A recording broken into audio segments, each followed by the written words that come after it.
Well, howdy. I got my sphagnum moss here. I've been waiting for it. Um, Gonna put it in my orchid terrarium.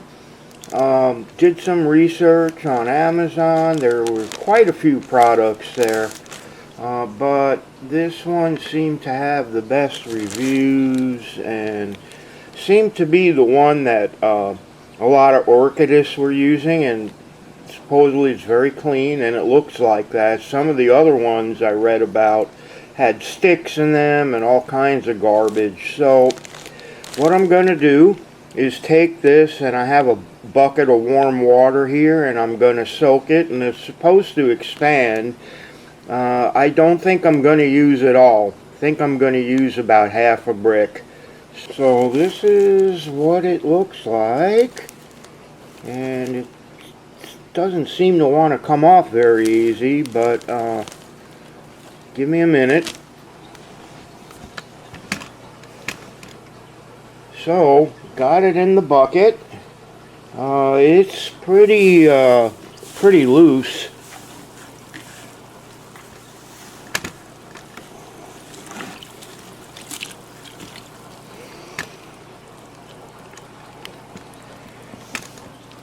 And we'll give it a soak.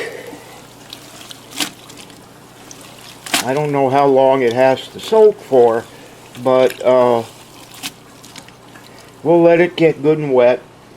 It was really tight, the brick. So what I'm going to do after this soaks is I'm going to go put it in my terrarium, and I'm going to pause the video now, and then we'll go back and do that.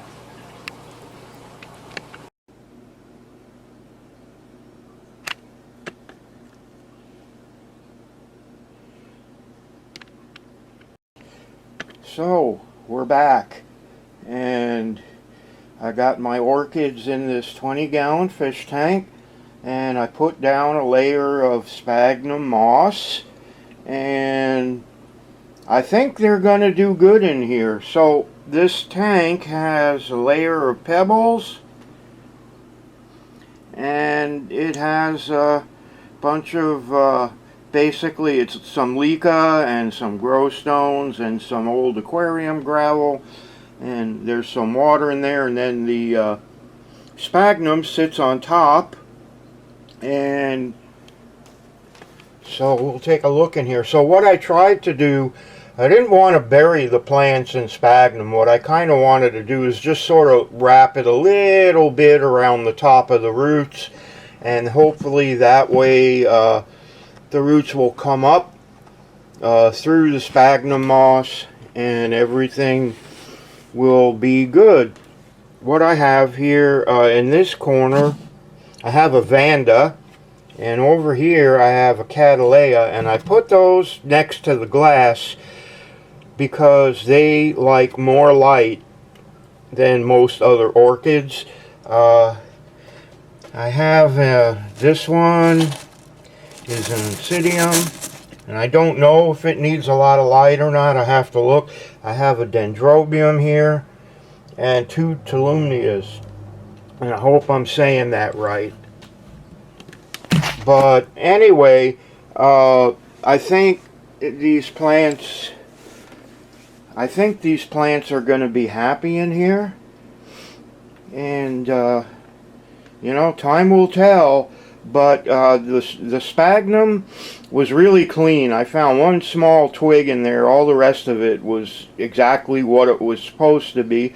So I'm happy with that.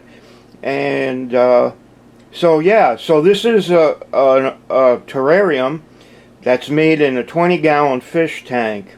And the advantage that I see to a terrarium is you can control the environment a lot better.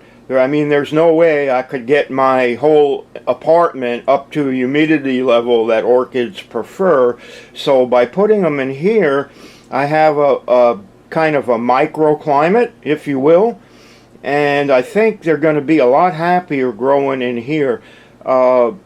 This is a south window, and I do have high eaves, so really not much sunlight gets in here except in the dead of winter. when it's lower in the sky. But we don't get that many sunny days here in Washington during the winter, so shouldn't be too much of a problem. And if I need to, I can put up a piece of shade cloth across the front to eliminate some of the sunlight. Time will tell on that, but in the meantime, I'm pretty happy with how this turned out. And you know, if you got an apartment and you want to keep orchids in it, this might be a good way to go. You can a lot of times pick up a tank cheap, you know, if you look around on Craigslist or something, or you could go buy one. I don't know what this cost. I bought it a long time ago, but I know, you know, like a 10-gallon tank you can usually get fine for about 10 bucks at Walmart. So anyhow, everybody take good care of yourselves. Happy gardening, grow some orchids, and have a good time. Bye-bye.